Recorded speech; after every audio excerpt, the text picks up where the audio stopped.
BJP वालों की औकात नहीं है हमारे सामने हंगामा करें। ये सब पेड वर्कर है, ये गुंडे हैं। ठीक है, देख लेंगे, हमारा भी मौका आएगा तो ठोक देंगे। महिला सुरक्षा के मुद्दे पर सियासी संग्राम छिड़ा हुआ है। अब उद्धव गुट के नेता संजय राउत ने एक ऐसा बयान दे दिया है जो आग में घी डालने का काम करेगा। बड़ी खबर महाराष्ट्र से है, जहां पर संजय राउत ने बीजेपी कार्यकर्ताओं को पेड वर्कर्स बताते हुए उन्हें औकात दिखाने से लेकर उन्हें ठोक देने तक की धमकी दी है। जी हां, ये संजय राउत का बेहद हैरानी भरा एक बयान है जिसमें संजय राउत ठोक देने की धमकी दे रहे हैं। संजय राउत ने कहा कि बीजेपी वालों की औकात नहीं हमारे सामने हंगामा करने की। ये सब पेड वर्कर्स हैं, गुंडे हैं, ये पैसा देकर लाए जाते हैं हमें बदनाम करने के लिए। संजय राउत ने कहा कि ठीक है, हम देख लेंगे, हमारा जब भी मौका आएगा तो ठोक देंगे।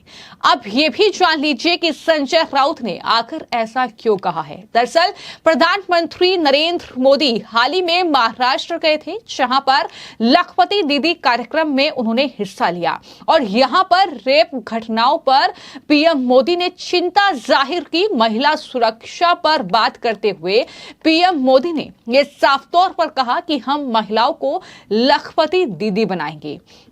तो संजय राउत ने पलटवार किया और कहा कि दूसरी तरफ महाराष्ट्र में उनकी सरकार महिलाओं को 1500 रुपये दे रही है। क्या 1500 रुपये में लखपति दीदी मोदी महिलाओं को बनाएंगे? ये संजय राउत ने सवाल किया है। लेकिन यहां पर जो बौखलाहट है वो साफ तौर पर इस बात की है कि महाराष्ट्र में विधानसभा चुनाव बेहद करीब है और जो सियासी सरगर्मी है वो काफी तेज हो गई है। हर एक राजनीतिक दल अब महाराष्ट्र की सत्ता पर काबिज होने के लिए एड़ी चोटी तक का जोर लगा रहा है। हर रोज एक नया बवाल, हर रोज एक नया बयान, ये लगातार महाराष्ट्र की सियासत में फिलहाल देखने को मिल रहा है। और जब पत्रकारों से संजय राउत ने बातचीत की तो वहां पर पत्रकारों ने प्रधानमंत्री नरेंद्र मोदी के उस बयान का भी जिक्र कर दिया जिसमें उन्होंने महाराष्ट्र में महिलाओं को लखपति दीदी बनाने की बात कही, जिस पर संजय राउत ने पलटवार किया और इस तरीके से खुलेआम वो ठोक देने की धमकी जो है वो दरअसल बीजेपी कार्यकर्ताओं को दे रहे हैं, उन्हें पेड वर्कर्स बता रहे हैं और कह रहे हैं कि दरअसल ये गुंडे हैं। और ये संजय राउत का ऐसा कोई पहला बयान नहीं है।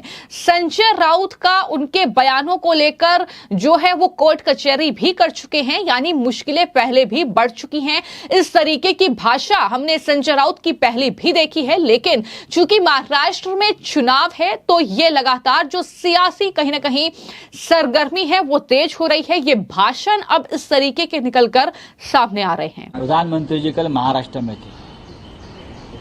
लखपति दीदी, हमारे बहनों को लखपति बनाने के लिए यहाँ उनकी सरकार है, वो 1500 रुपया दे रही है और वहाँ मोदी जी लखपति बनाने की बात करते।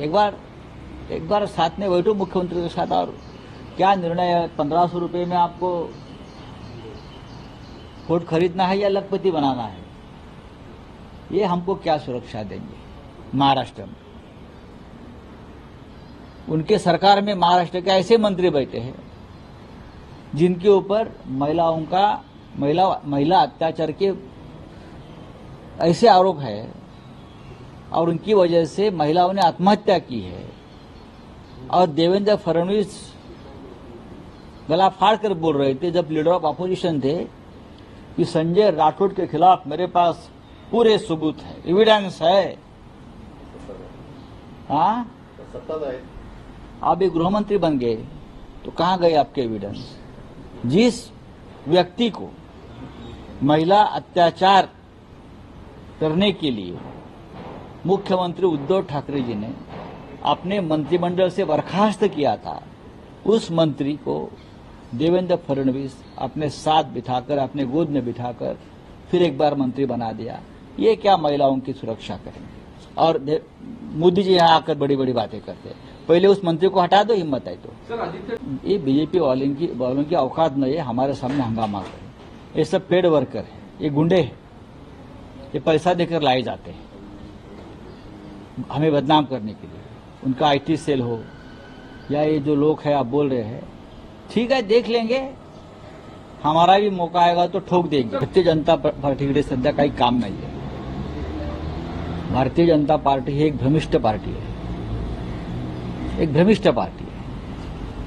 आणि या राज्यामध्ये यांचं सरकार आल्यापासून महिलांविरुद्ध अत्याचारामध्ये वाढ झाली, अल्पवयीन मुलींच्या संदर्भात अत्याचारात वाढ झाली।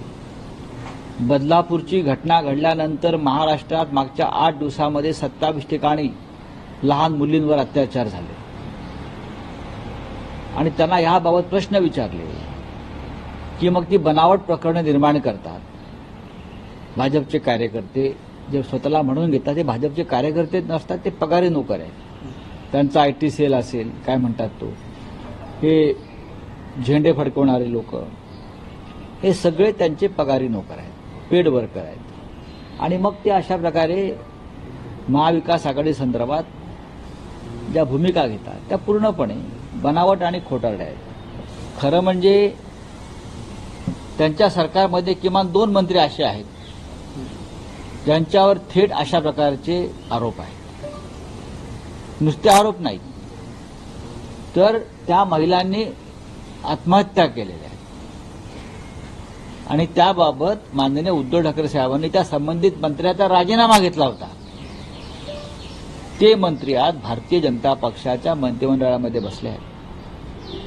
आधी जा आणि फडणवीसांना सांगा त्यांचा राजीनामा घ्या किंवा त्यांची हकालपट्टी करा आणि मग या नैतिकतेच्या ढोंगी गप्पा मारा, इतकंच मी सांगेन। की ठाकरे कुटुंब हे या महाराष्ट्रामधलं सर्वोच्च लोकप्रिय कुटुंब आहे। लोकांची श्रद्धा त्यांच्यावरती आहे, लोकांचा विश्वास त्यांच्यावरती आहे, बरं का।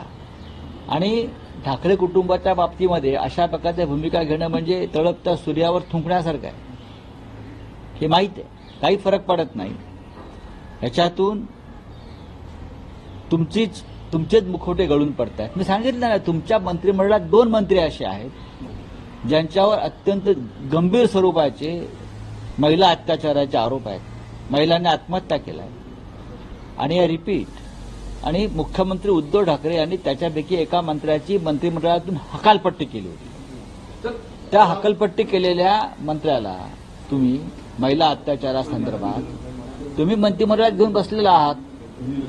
हे जे कोणी निदर्शनं करतायत आमच्या विरुद्ध, त्यांनी देवेंद्र फडणवीस, नरेंद्र मोदी, बरं का, काल जळगावातून महिलांना न्याय देण्यासंदर्भात भाषणं ठोकून गेले ना, त्यांना सांगा तुमच्या मंत्रिमंडळात महाराष्ट्राच्या जे मंत्री बसलेले आहेत आधी त्यांच्या संदर्भात न्याय करा। तुमच्या फडणवीस यांच्या मंत्रिमंडळात जे एक मंत्री आहेत ज्यांच्यामुळे एका महिलेनं आत्महत्या केली, सर्व पुरावे आहेत त्या संदर्भातले, असं देवेंद्र फडणवीस म्हणत होते विरोधी पक्षात असताना, विरोधी पक्ष नेते असताना संजय राठोडच्या विरोधात। ते आता गृहमंत्री आहेत। मग काय झालं? तो कानून, तो कायदा, ते पुरावे, हा पोलिसांवरचा हल्ला नसून कोयत्याचा, हा गृहमंत्री देवेंद्र फडणवीस यांच्यावरचा कोयता हल्ला आहे। गृहमंत्री देवेंद्र फडणवीस त्यांची कायदा आणि सुव्यवस्था कशी माती खाते आहे महाराष्ट्रामध्ये, पोलिसांवर हल्ले होत आहेत कोयत्याने, हा देवेंद्र फडणवीस यांच्यावरचा हल्ला आहे। फडणवीसांनी राजीनामा दिला पाहिजे। त्यांचे पोलीस सुरक्षित नाही आहेत आणि ते आमच्या सुरक्षेच्या गप्पा मारतायत। त्यांचे पोलीस सुरक्षित नाही आहेत, त्यांचे हवालदार, खाकी वर्दीतले लोक सुरक्षित नाही आहेत। आणि आम्हाला सांगतात आम्ही तुमचं रक्षण करू म्हणून, आमच्या बहिणींचं रक्षण करणार आहे। पुण्यामध्ये सगळ्यात जास्त अंमली पदार्थाचा व्यापार आणि व्यवहार आज होतो आहे आणि ते हप्ते कुठपर्यंत जात आहेत हे आपण अनेकदा पाहिलेलं आहे। ललित पाटील प्रकरणातले खरे सूत्रधार कोण आहेत हे आपण पाहिलेलं आहे। पोर्शे प्रकरणात कार, पोलीस आणि सगळी व्यवस्था, यंत्रणा कशी विकली गेली हे देवेंद्र फडणवीस त्यांना माहीत नाही का? पुण्याचे पालकमंत्री काय करतायत विचारा पालकमंत्र्यांना जाऊन। ते गुलाबी कपड्यात सध्या फिरतायत ना, ते गुलाबी कपड्यात फिरतायत, पण पोलिसांच्या डोक्यावर कोयत्याचे वार होत आहेत, ते रक्त मात्र लाल आहे सामान्य जनतेचं। ते महाविकास आघाडीतल्या नेत्यांना शिव्या घालतील, त्यांना सुरक्षा दिली जाते। सुरक्षा या देशाची, राज्याची कायदा व्यवस्था, पोलीस व्यवस्था पूर्णपणे कोसळलेली आहे। पोलीस हे भारतीय जनता पक्षाचे पगारी नोकर झाल्यासारखे वागत आहेत आणि देवेंद्र फडणवीस यांच्या गृह खात्याच्या काळामध्ये आमच्या पोलीस खात्याचं पूर्ण अधपतन झालेलं आहे। भ्रष्टाचार प्रचंड बोकाळलेला आहे। पैशाशिवाय बदल्या आणि बढत्या होत नाहीत या खात्यामध्ये। इतकी दुरावस्था या खात्याची कधीच झाली नव्हती। तो महाराष्ट्र की सियासत में संजय राउत की एक बार फिर से जो भाषा देखने को मिल रही है, जाहिर तौर पर वो मर्यादा को तार तार कर रही है। लेकिन प्रधानमंत्री ने महिला सुरक्षा की बात की। प्रधानमंत्री ने ये अपील की कि सभी राज्य सरकार जो हैं वो दरअसल महिला सुरक्षा के बारे में सोचे और अपराधियों पर एक्शन ले। उन्होंने कहा कि सबको सबक सिखाया जाए, ये पीएम मोदी ने कहा, जिस पर संजय राउत ने जो पलटवार किया है। उन्होंने कहा कि बीजेपी सरकार महिलाओं की सुरक्षा को लेकर कितनी गंभीर है, इसका अंदाजा इस बात से लगाया जा सकता है कि उनकी सरकार में ऐसे मंत्री हैं जिन पर महिलाओं के खिलाफ अत्याचार के कई मामले दर्ज हैं। कई महिलाएं उनकी वजह से आत्महत्या कर चुकी है। फडणवीस जब विपक्ष के नेता थे तब कहते थे कि उनके पास संजय के खिलाफ पुख्ता सबूत हैं, लेकिन अब उनके सबूत कहां चले गए? इस तरीके की चुनौती भी एक तरीके से देवेंद्र फडणवीस को संजय राउत ने दी है।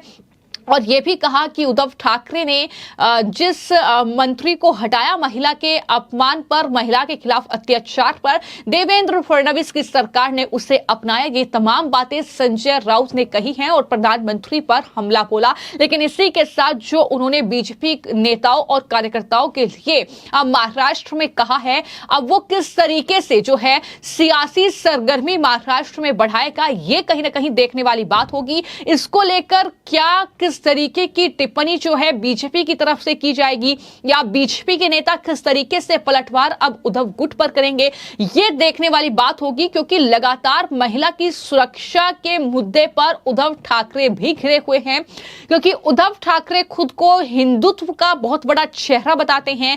लेकिन जिस तरीके से वो खुलकर ममता बनर्जी का समर्थन कर रहे हैं, कोलकाता रेप और मर्डर केस पर, वहां उस मामले पर उनकी चुप्पी है, और महाराष्ट्र में वो जिस तरीके से रेप के मामले को लेकर सियासत कर रहे हैं, ये तमाम चीजें हैं जो कहीं ना कहीं विपक्ष को एक तरीके से घेर रही है बीजेपी जिन चीजों को लेकर। लेकिन महाराष्ट्र में तो विधानसभा चुनाव है, इसलिए पीएम मोदी का ये दौरा भी उद्धव ठाकरे, उनकी पार्टी के नेताओं को खल रहा है। इससे भी जो महाविकास आघाड़ी के नेता हैं वो बौखलाए हुए हैं, और शायद यही वजह है कि अब संजय राउत जो है वो बीजेपी के इन कार्यकर्ताओं को पेड वर्कर्स बता रहे हैं, गुंडे बता रहे हैं, ठोक देने की धमकी दे रहे हैं। लेकिन इस पूरे मामले को लेकर अब महाराष्ट्र में सियासी पारा कितना बढ़ेगा, ये आने वाले वक्त में देखना होगा। फिलहाल आपकी इस खबर को लेकर क्या राय है, हमें कमेंट बॉक्स में जरूर लिखें। धन्यवाद।